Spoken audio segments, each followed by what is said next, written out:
My sister, 27, and I, 29, have not spoken in 8 years. I was engaged and planning my wedding when I found out she was having an affair with my ex-fiance.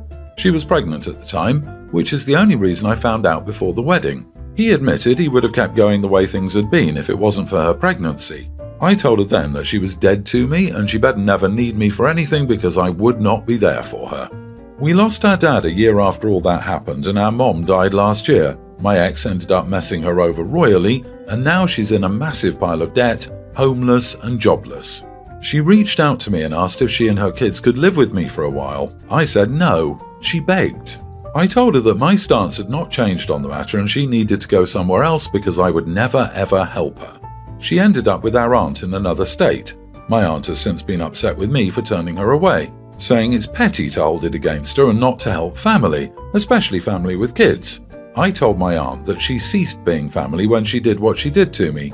Yes, she was young, yes, but she was my sister and supposed to be my friend too, and none of this was enough to not do something like that to me. That she would have let me marry him while being intimate with him behind my back.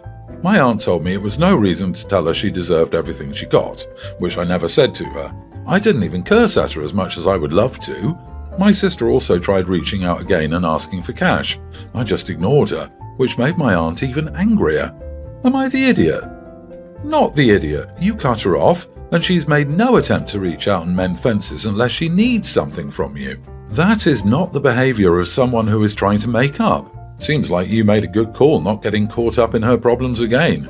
Also, congrats on finding out the dude was such a loser before the wedding day.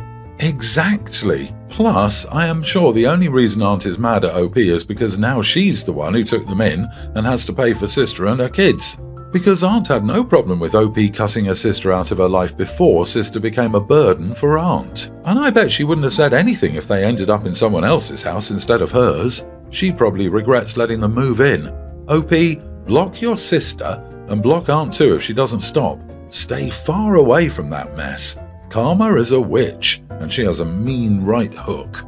Not the idiot. Where was this supposed obligation to family loyalty when she was banging your fiancé? She didn't give a darn then. You shouldn't now.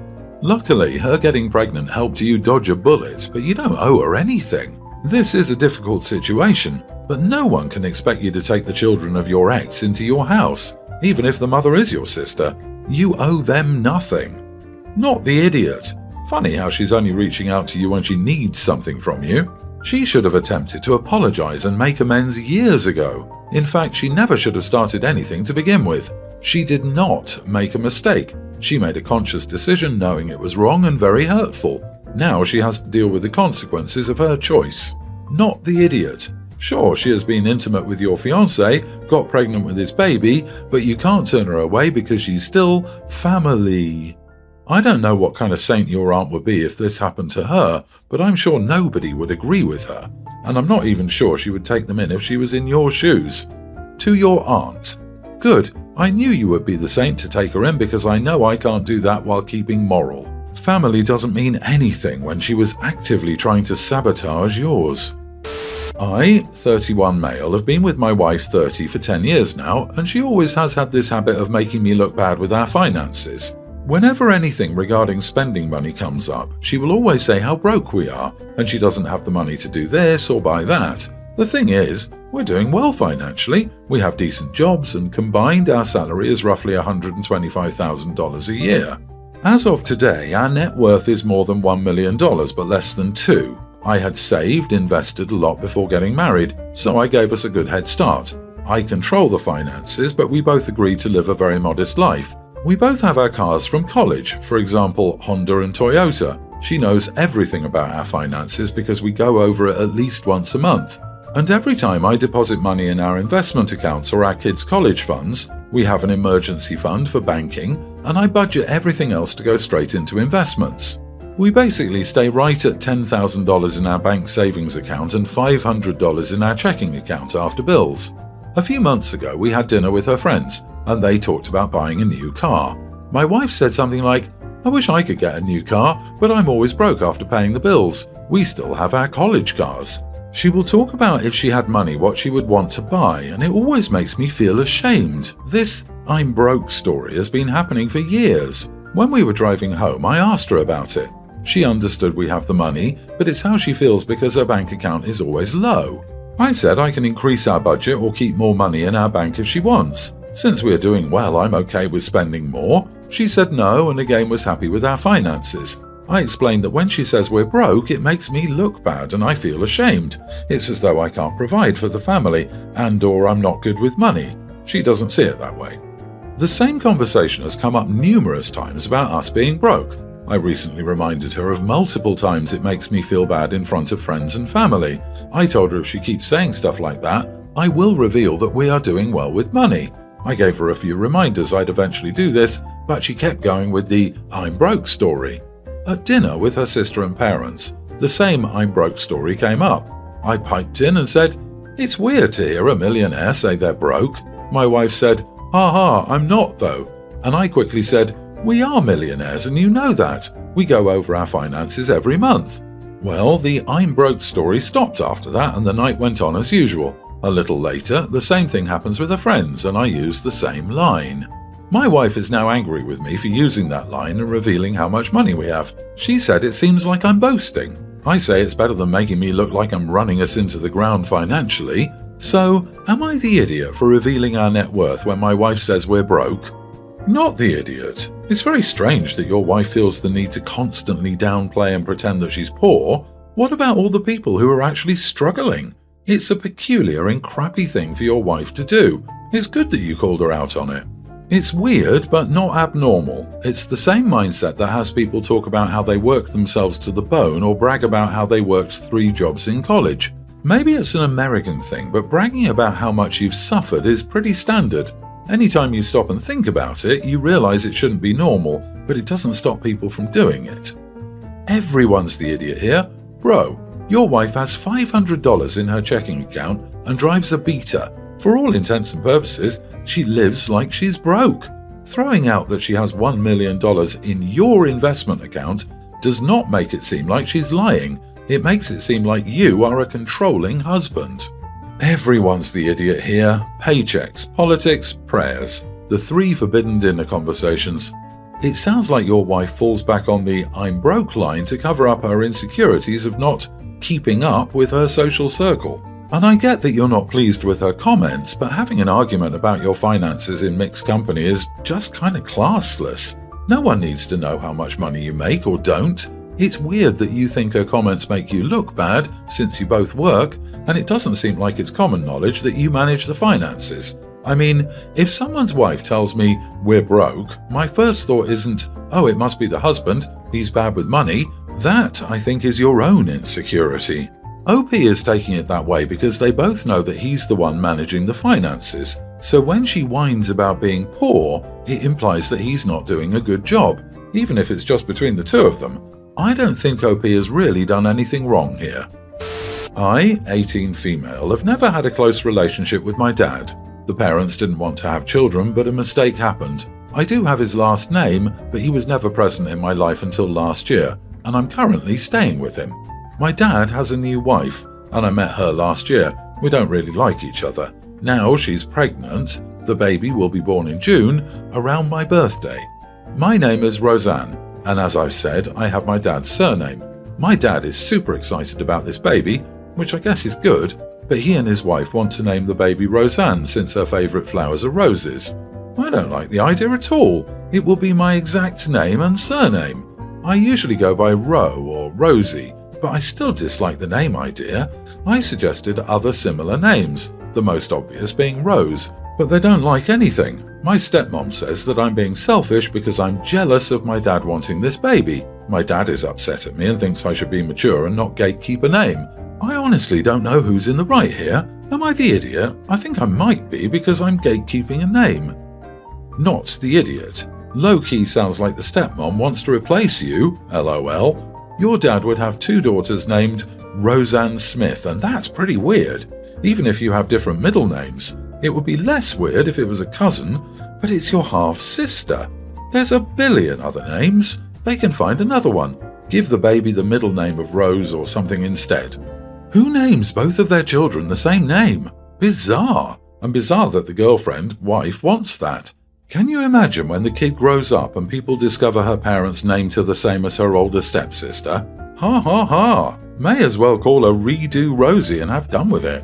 I'm sure she'll be really grateful. OP, I'm sorry your family are weirdos, and I'm sure it feels crappy, and I'm sure you have self-worth issues as a result, but this is 100% a them problem. Humans are not replaceable. You are not replaceable.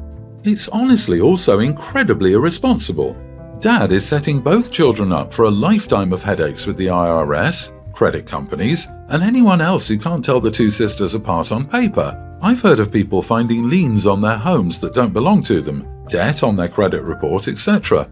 All because their names are too similar and the agency who levied them couldn't tell the two people apart. It can be a nightmare to get rid of. Honestly, how could this guy think it would come across as anything else than replacing you? Not the idiot. Tell them that you give your full support to them using the name, then go change your surname and never speak to them again. And this is a huge red flag about what's your standing in your dad's view. This naming highly suggests he's seeing the baby as his chance to correct the mistakes he made with you. She's to be your replacement. I honestly think you should start preparing to move out and be independent. Basically, I live in a room above my dad's garage because I got a job as a hospital janitor during the pandemic after I lost my previous one. My wife has not been employed throughout my marriage. She told me she was uncomfortable living at our apartment with our toddler daughter as a frontline worker because I'd increased their risk. During the months I was living away from my wife and daughter to protect them, my wife, 20s, started an affair with a guy in his 50s. The guy started giving her pretty significant money gifts, and after discovering the affair, I saw that nearly all of it was spent on luxury clothes, food, and other extras for herself. We went to a therapist to work out the anger and betrayal over her affair, and then I found out that she was pregnant with the other man's kid. By this point, we hadn't been intimate for around 1.5 years, and when I moved back in, she asked me to sleep in the third bedroom. I have realized that I can't stand to be under the same roof with someone who has disrespected me over and over. The only reason I'd stayed so long was because of my daughter. My wife implied that I would be ruined in the eyes of my daughter if I left. I love my daughter, and she is my priority, but I also could never have ill will towards a child and hold none towards the child of my wife's that's coming. However, this is also real and will become more real soon. It is too much for me. The affair partner says that he wanted to be dad in the kid's life. He said that as a white man I would have no skills to raise a biracial child. My wife and I are white and her affair partner is African American. He believes that I'd likely be racist towards him or her. My wife has already sheepishly started saying that there would need to be a crib and baby stuff for the baby, which I'm guessing is going in the room I'm staying in, which means I'd have to move back to sleeping in the same bedroom as my wife. My daughter, despite being young, is far from stupid, and my family is freaking out, saying there's no way I could say that I'm her half-sibling's father as well. But the affair partner says that he wants to be a dad and support the mother and baby to a high standard. But his questions about birth certificate logistics and how he's going to tell his grown kids is vague at best. But should I be resigned to the fact that I'll probably legally be the child's father anyway? The affair partner has been sending my wife money for her pregnancy, but would it help my case if I keep track of that? So what do I do? My wife will not make this easy, and I expect her to ask for full custody of my toddler. And do I have to talk directly to the affair partner? I don't think I could handle that. Get out of that situation. It's not good for your daughter. Separate or divorce and get at least 50% custody. If you stay, you're teaching your daughter that it's okay to be treated like that. That will be her model for future relationships. Kids pick up on unhappiness. Never stay together for the kids. You are not doing them a favor. Why are you still calling her your wife? She isn't acting like one at all. This situation is toxic, and you need to stop letting her run the show. File for divorce and custody. Do not move into her bedroom. The way this is headed is way worse for your daughter than staying together for her sake. She's just trying to avoid herself being ruined by being all too obvious that she was sleeping around while married. Depending on the state, you may or may not be able to file for divorce while she's pregnant. For any legal question, your jurisdiction matters. A lawyer can tell you, but if you want our advice first, we first need to know where you are. You generally do not need to be the child's legal father if you don't want to be. Still, you might have to go through certain legal actions to get her biological parenthood properly acknowledged and yourself off the records. My daughter is very mature for her age. She's 21 and a junior in college. She's in a 3+3 program to eventually become a pharmacist. She oftentimes loads her schedule with credit hours and getting the most out of her tuition. She pays for her schooling on her own with the help of a loan. I'm trying to emphasize that she is very mature. She typically comes home a weekend or two each month, and when she does, she almost expects to be treated like a child. She wants to play board games. She still sleeps with her childhood blanket and a little stuffed bunny. She wants to cuddle with her dad or me. She wants her sandwiches cut into pieces. She'll go outside on the swing set and swing. When she was home this past weekend, I accidentally fell asleep on the couch recliner after my husband had gone to bed. She must have woken up and come down at one point, because I woke up to her cuddling up to my side, wearing her nightgown and clutching her bunny and blanket. Her hair was tied up, and the way she laid and just how small of a person she is in general just reminded me of her as a kid. This is a stark comparison of how she acts when we visit her. Her roommates claim she's the mom of their group. She'll take her dad and me to wine tastings and show us around the city like an adult. After this last weekend she was home, my husband told me that we need to start treating her and expecting her to act like an adult when she's home. Maybe it's because he wants to get rid of the swing set and closet full of her board games, but I keep telling him to save them because she still uses them, and he feels that she should no longer be using them. It wasn't necessarily a fight, but a scuffle which I ended up winning, but he claimed that I'm hurting her by letting her act like this when she's home. I see no problem with it, given that she acts like an adult in her own life. Am I the idiot for letting my 21-year-old daughter act like a kid when she's home? Not the idiot. She managed to become a fully functional adult outside of your home while still being in touch with her childhood and maintain a good relationship with her parents. Any parent would trade to be in your position. What's the problem here? If you're uncomfortable about anything that directly impacts you, like the cuddling, then you can ask her to stop that in particular.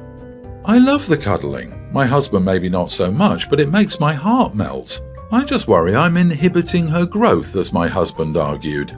If your husband is uncomfortable with her cuddling him, he can have a mature, adult conversation with her about it.